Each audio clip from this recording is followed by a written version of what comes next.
یک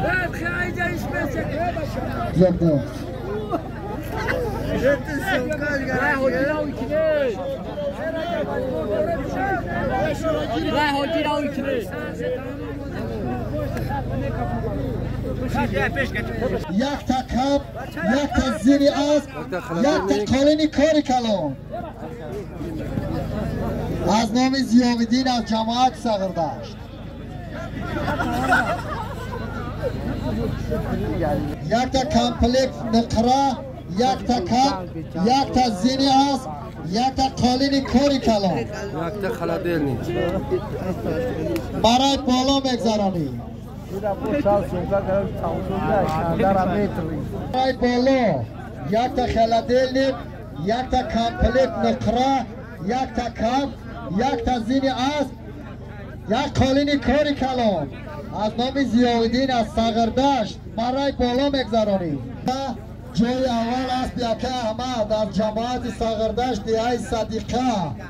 جای دوم است یکی اعظم از جماعت صغردشت کلمبای پایان. جای سوم است حاجی رحمت الله از کلمبای پایان.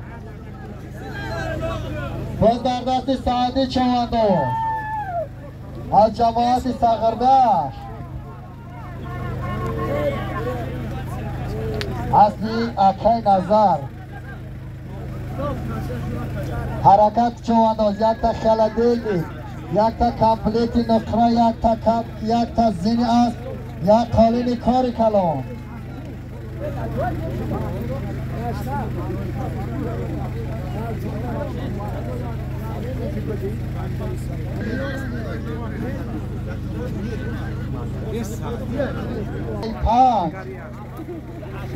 باز در دستی اسا چوانداز از ناحیه 5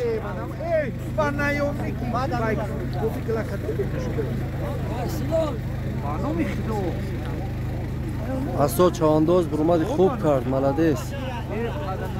حاضر یک تا خلادیل، یک تا کمپلیت نقره، یک تا کپ، یک تا زین اسب، یک تا قالین کاری کلان بود. حاجی اسا چوانداز ناحیه 5 شامدی حلال پرتو با عبی بابا خوش محمد از جماعت خوالی.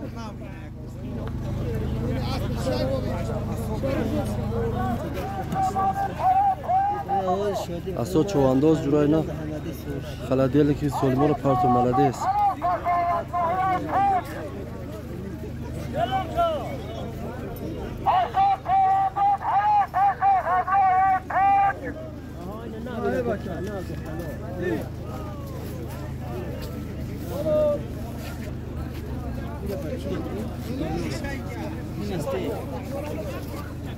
حاضر یک تا خلادیل، یک قالین، یک تا کپ، یک تا زین اسب، یک تا کمپلیت نقره، یک تا کپ بود. حاجی اسا چوانداز از ناحیه 5 با اسب بابای خوشمراد از جماعت شگنو حلال پرتو. خنده تبزان اسا ملادیس. از با نام بارسلون 200 سومو پول برای پایان یک چوانداز.